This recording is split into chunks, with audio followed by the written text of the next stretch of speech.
Welcome back to the garage and welcome to my latest project. This is a 1990s ZXR750 H1. But before we got too carried away and before you start typing in, what about the hypermotard? Don't worry, that will be sorted before I get stuck into this bike. But I've been looking for a restoration project probably for the last couple of years, and when I moved and redid the garage, doing this sort of project was very much on my mind. So we're going to have a new series starting in the autumn where I fully restore this bike. This bike was basically parked up 12 years ago and hasn't been started since. So there's going to be quite a lot of work getting this bike up together again and bringing it back to the fantastic glory days. I used to own one of these back in the 90s. And I used to love it, and I've always hankered after another one. I think it still looks fantastic, even by today's standards, and I can't wait to get it back together and ride it. But before we do that, let's go back a couple of weeks to when I picked it up, and I'll show you how this all started. Jopsy, roll the intro.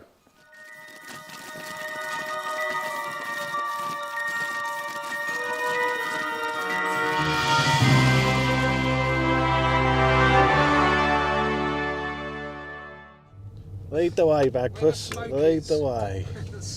Right, just think you're going to go left in here. So here we are. The new project, 1990 ZXR750 H1, like I used to own when I was in my teens. So this is going to be a full restoration, really, a nut and bolt restoration. The bike hasn't, was it 12 years, Peter? This is Peter. 12 years, Peter, since it's been run? 2013 it was last. 2013 was when it was last on the road, and basically it was laid up, parked up, and not started since. Yeah, it's going to be an interesting project, this one. It's probably going to be completely taken apart, everything off, and rebuilt. Not the original clocks. So we worked out, I think it's got about 25,000 miles, we worked out from the old MOTs and stuff, about 25,000 miles on it. 33 years old now, would you believe? 33 years old. Right, got it.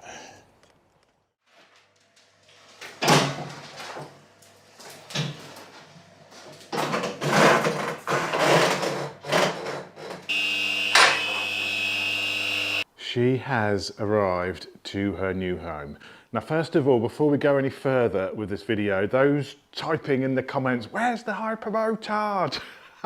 Don't worry, the hypermotard will be put back together before I start this bike. Before I get into this bike in anger, the hypermotard is going to go back together. I haven't got room for two bikes in bits, so don't worry, the hypermotard will be happening first. It's in these cupboards, it's in these boxes down here. Basically, I'm awaiting my Craftworks unit still. I still haven't got the unit. I've been waiting 4 months for the Craftworks cupboards to turn up so I can put everything back together in the garage, sort through all of my hyper bits. I've got loads in the shed as well, but I can't do that until the bloody cupboards turn up from Craftworks, and they've been 4 months. I'm hoping they're going to come next week, but it's killing me. So we can't start this until the hyper's back together. So those getting excited for this project, you're going to have to hold off. It's probably not going to get going until the autumn.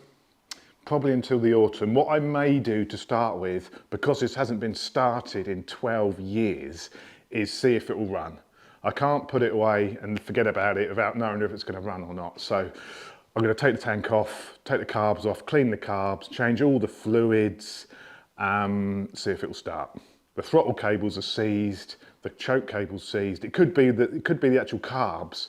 Let's have a look through here. It could be the actual carbs are all gunked up, but I don't know. It could be they're sort of just gunked, and you know, the throttle butterflies or whatever. Not butterflies, throttle tubes, is it? This is old school. Throttle tubes are just seized because they were left with fuel in them. This probably took 4-star, but who remembers 4-star and 2-star petrol? This has probably had 4-star in the tank back in like 1990. When did 4-star? If you don't know what I'm talking about, I'm not talking about these people.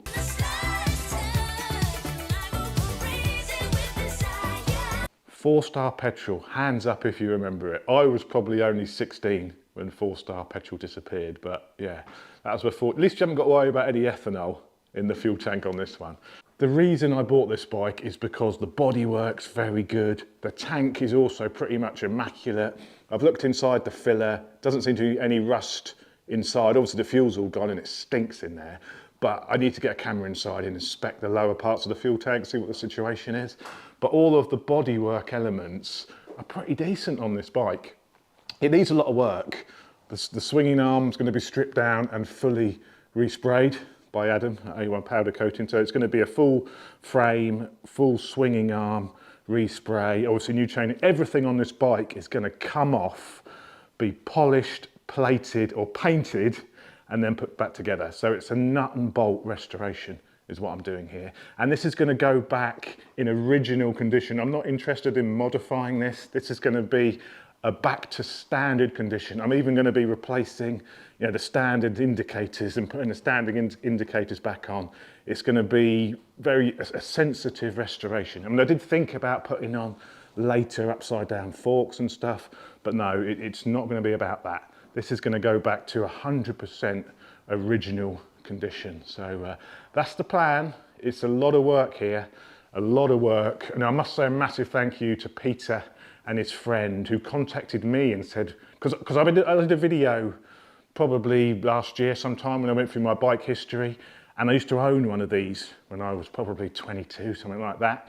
I'll pop a picture on the screen. This is me on my bike. So I've always said, if I fancy doing a restoration, and why not do it on a bike I used to own, I used to love. So this is sort of a personal sort of journey for me, really, to revisit my childhood to a degree and get myself back on one of these. I think these still look fantastic. These bikes haven't aged. It still looks fantastic today. It looked brilliant in the 80s. It looks just as good these days. And you really don't see many of these on the road anymore. And because this is all there from a bodywork point of view, I think it's worth the punt and take a risk. I mean, it could be I'm going to uncover all sorts of unknowns with this bike. What problems am I going to find when I start stripping it? I'll probably do a compression test while I've got all the tank off and everything, see what compressions it's got, go through the whole bike and basically bring it back, restore it, and then go out and ride it. Oh, I mean, these were never that fast back in the day. These are sort of 110 horsepower, I think 110 horsepower, weighs 220 kilos. So, you know, it's no lightweight, and they were never that fast back in the day. So, you know, it's not going to be, I don't know, maybe it will be exciting. I know you have to rev them quite a lot. These were built for World Superbike. So these are really built for World Superbike Championship. You know, Honda had the RC30 and Yamaha had the OW01, which were specialist bikes. This was built for the masses. And yeah, I can't wait to get cracking on this. But don't worry, the Hypermotard will be going back together first. I'll be going up, getting the engine put back together back at Nelly's and cracking on with that. The reason it hasn't happened, because these bloody cupboards haven't turned up. I'm hoping they're going to come next week. I've got tracking information now, but they've been sat in France for 2.5 weeks without moving, stuck in customs. So it's just been an absolute joke from start to finish. If you like the sound of what's going to happen to this bike, give me a subscribe below. But don't be nagging me saying, where is it? You know, it's not going to be, I may do a video where we try and get it running fairly soon, but it's not going to be, we're not going to get cracking properly until the autumn probably.